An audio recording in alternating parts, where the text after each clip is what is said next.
अस्सलाम वालेकुम dear students, welcome back to my channel. Review exercise 6 question 7 simplify करना है आपको, सिंपल सॉल्व करना है। y minus z whole square minus into y plus z whole square. So इसमें दो फार्मूले इस्तेमाल हुए हैं, that is a minus b whole square, similarly a plus b whole square का। सो इसको सॉल्व करेंगे हम।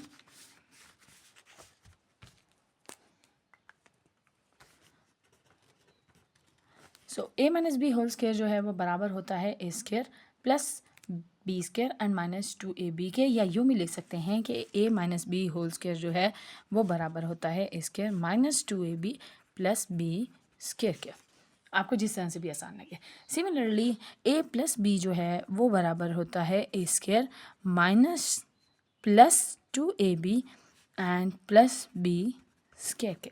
ठीक है, ये याद रखेंगे वेरिएबल्स जो हैं वो चेंज होते हैं। डजेंट मैटर कि वेरिएबल अगर y और z है तो आपने उसमें कंफ्यूज नहीं होना, फार्मूला एक ही है। सो हम सिंपल वैल्यूज पुट करेंगे, बीच में माइनस है याद रखें, तो हम इसका स्क्वायर ब्रैकेट्स का इस्तेमाल करते हुए इसको सॉल्व करेंगे। दैट इज ए स्क्वायर यानी कि y का स्क्वायर माइनस 2ab ब्रैकेट्स के अंदर रखें and plus b square, bracket को स्क्वायर ब्रैकेट लगा दें। सिमिलरली माइनस का निशान लगाएंगे जो क्वेश्चन में हमें गिवन है। अब हम a plus b whole square को खोलेंगे, that is a square plus 2ab यानी कि y z and plus z का स्क्वायर। ठीक है, अब आप इसको सॉल्व करेंगे, सिंपली हम इसको खोलेंगे, that is y square minus 2yz plus z square, similarly y square plus 2yz plus z square. अब क्योंकि ब्रैकेट्स के बीच में माइनस है तो ऑब्वियसली जो ब्रैकेट्स के बाहर माइनस हो तो अंदर के सारे साइन चेंज हो जाएंगे।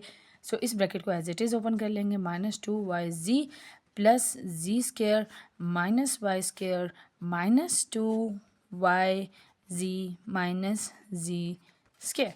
अब हम लाइक टर्म्स को एक तरफ ले जाएंगे, that is y square minus y square, similarly minus 2yz minus 2yz, similarly plus z square minus z square. अब हम सॉल्व करते हैं, that is plus minus minus, one में से बन जाएगा जीरो, तो ऑब्वियसली हम यहाँ जीरो नहीं लिखेंगे बल्कि इसे कट कर देंगे, यानी कि लाइक टर्म्स कैंसिल हो जाएंगे। सिमिलरली माइनस माइनस प्लस होगा, निशान बड़ी वैल्यू का, अगर बड़ी वैल्यू ना हो तो बराबर की वैल्यू का। सो दो सेम साइन हो तो वैल्यूज़ ऐड होती हैं, 2 में 2 ऐड करेंगे it will become 4yz and plus minus minus, निशान जो है वो आपका ऑब्वियसली बड़ी वैल्यू का, लेकिन यहाँ पे बड़ी वैल्यू एग्जिस्ट नहीं कर रही, 1 है। सो 1 में से 1 माइनस होगा तो 0 और लाइक टर्म्स को हम कैंसिल कर देंगे। सो ये आपका आंसर है।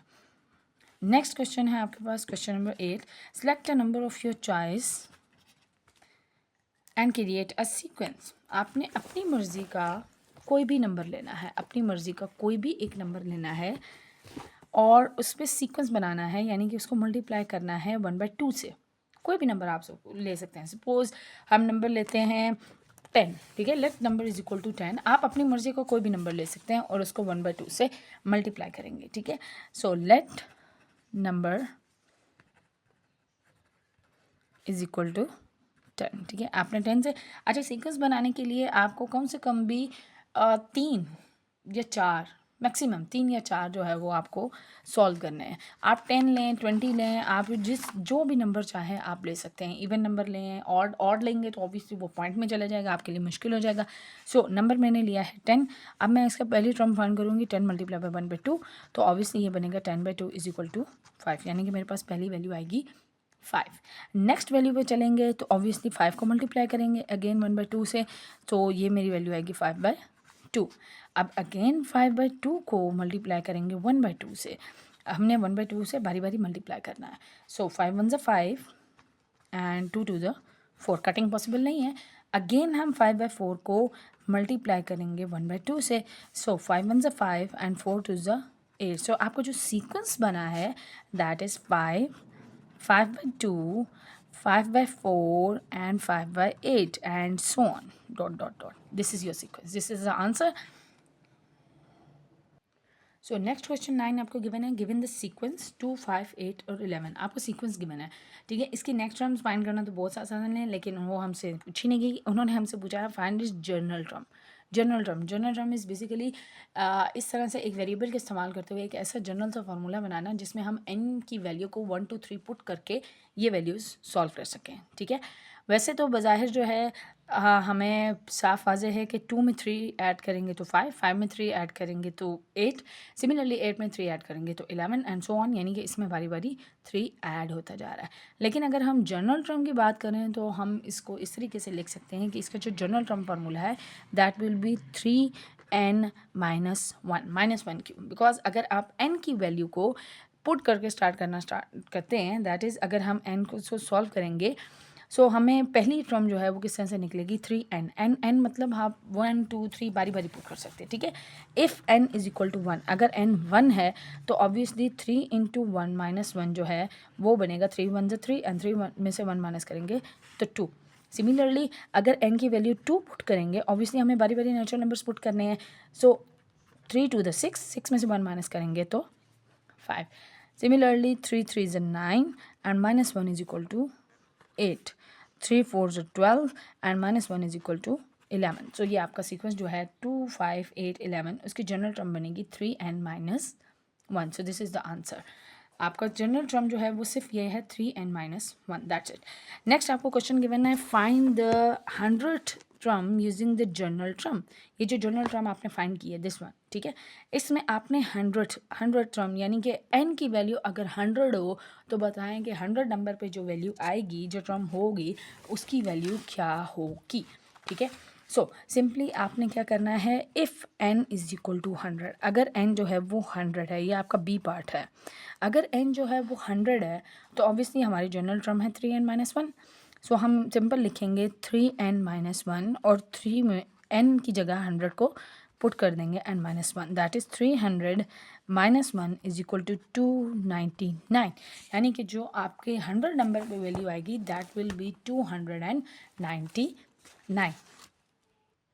सो नेक्स्ट क्वेश्चन है आपके पास, question 10, find the 7th term of the sequence. आपको इसकी 7th टर्म मालूम करनी है। अब यहाँ पे जनरल टर्म नहीं मालूम करनी, जनरल टर्म के जरिए नहीं सॉल्व करना, डायरेक्ट ऐसे ही सॉल्व करेंगे। सो सीक्वेंस है आपके पास 1 3 7 एंड 15। सो अब आपने इसमें गौर से देखना है कि इस सीक्वेंस में ऐसी क्या तब्दीली आती जा रही है कि नंबर्स जो है वो बतरजीह चेंज होते जा रहे हैं। दैट इज़ अगर 1 में 2 प्लस करें तो 3, 3 में 4 प्लस करेंगे तो 7 ऑब्वियसली, एंड 7 में 8 प्लस करेंगे तो 15, यानी कि जो हमारा रिदम बन रहा है दैट इज़ 2 4 8, यानी कि जो नंबर ऐड हो रहा है वो डबल होता जा रहा है। दैट इज़ 1 में 2 प्लस करेंगे तो 3 आएगा, सिमिलरली 3 में अब 2 का डबल करेंगे दैट इज़ 7 आएगा, अब 4 को डबल करेंगे यानी कि 4 को 4 प्लस कर देंगे, ठीक है, 7 में 8 प्लस करेंगे तो 15 आएगा। ये आपका सीक्वेंस बन रहा है। सो ऑब्वियसली अब अगले जो नंबर्स हैं वो 15 में हम क्या ऐड करेंगे, 8 को डबल करेंगे, यानी कि 8 में 8 ऐड करेंगे तो इट विल बिकम 16। जब 8 में 16 ऐड करेंगे तो ऑब्वियसली बिकम 31। अब 31 में हम मज़ीद 16 को डबल करेंगे, दैट इज़ 16 में 16 ऐड करेंगे दैट इज़ 32। तो 30 30 60 एंड 63। अब 63 में मज़ीद क्या डबल ऐड करेंगे, इसको डबल करेंगे 32 को, तो 30 में 30 ऐड करेंगे 60 एंड 64।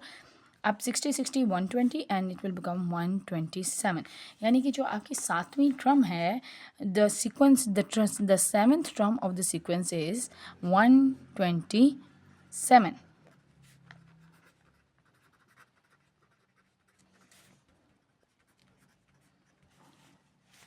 लास्ट क्वेश्चन है आपके पास, Abid deposited ₹1000 in the bank in January. Abid ने 1000 रुपीज़ जो है वो बैंक में जमा कराया जनवरी में।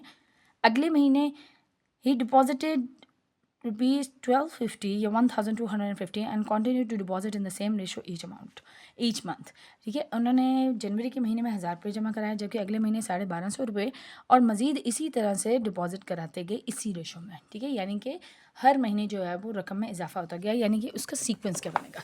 सो आपकी जो पहली सीक्वेंस है यानी कि जो आपका पहले टर्म है दैट इज़ 1000 रुपीज़, ठीक है, दैट इज़ डिपॉजिटेड इन जनवरी, जो कि जनवरी में हुई है। सो ये 1000 है, और जो आपकी दूसरी वैल्यू है दैट इज़ 1250, ठीक है। अब आपको ये मालूम करना है कि इन दोनों में क्या चेंज आया, तो इसका आसान तरीका ये है कि आप इसका डिफरेंस मालूम करें, यानी कि अगर बतदरीज एक मुतवाज़िन तरीके से वो रुपीज़ बढ़ रहे हैं तो उसमें कितना इजाफा हो रहा है, यानी कि वो वैल्यू किस तरीके से बढ़ती जा रही है। तो हम क्या करेंगे कि सेकंड टर्म को फर्स्ट से माइनस कर देंगे, यानी कि हम उसको डिफरेंस फाइंड कर लेंगे। Difference is equal to 1250 minus 1000, that is 250, यानी कि हर महीने जो हैं वो 250 रुपीज़ जो हैं वो ऐड होते चले जा रहे हैं। ठीक है, सो आपसे क्वेश्चन ये पूछा गया है, find the month amount deposited in the month of अगस्त, यानी कि अगस्त के महीने में आपने ये बताना है कि कितनी रकम जमा की गई। And similarly find the total amount deposited in his account, और बताएं कि इन 8 महीनों में कितनी रकम उसके अकाउंट पर जमा हुई। ठीक है, सो हम जो है इसको सीक्वेंस से लेके चलेंगे, यानी कि हमारे पास जनवरी में जो है वो रुपीज़ थे 1000। ठीक है, सो फरवरी में जो है वो ऑब्वियसली इट विल बिकम 1250। अब हमें मालूम है कि जो रकम हर महीने जमा हो रही है उसमें 250 का इजाफा होता चला जा रहा है। सो ऑब्वियसली मार्च में जो रकम डिपॉजिट हुई है, जो आबिद ने अपने अकाउंट में डिपॉजिट की है, that will be 1250 plus 250 is equal to 1500। Similarly आप अप्रैल से लेके अगस्त तक का जो डाटा है उसको इसी तरीके से सॉल्व कर लेंगे, that is 1500 plus 250 will be equal to 1750। मई, अगेन हम इसमें 250 ऐड करेंगे तो it will become 2050।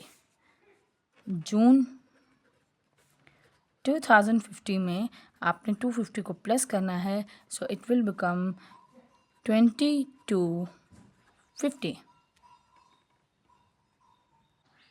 Sorry, there was a little bit mistake. So 1750 में अगर हम 250 ऐड करें तो it will become 2000, not 2050। Again 2000 में हम 250 को ऐड करेंगे तो इट विल 2250।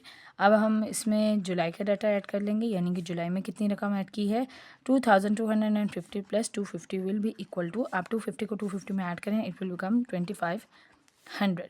सिमिलरली अगस्त में जो है वो आपको 2500 प्लस 250 इट विल बिकम 2750, यानी कि 2750। सो ये रकम जो है वो उन्होंने हर महीने आबिद ने अपने अकाउंट में जमा कराई है। अब हमसे क्वेश्चन ये पूछा गया था कि total amount deposited in his account, यानी कि जो सेकंड पार्ट है वो ये पूछा गया है कि टोटल कितनी अमाउंट जो है वो डिपॉजिट हुई, यानी कि कितनी रकम टोटल जमा की गई। तो हम इन सारे वैल्यूज़ को जो हैं वो ऐड कर लेंगे।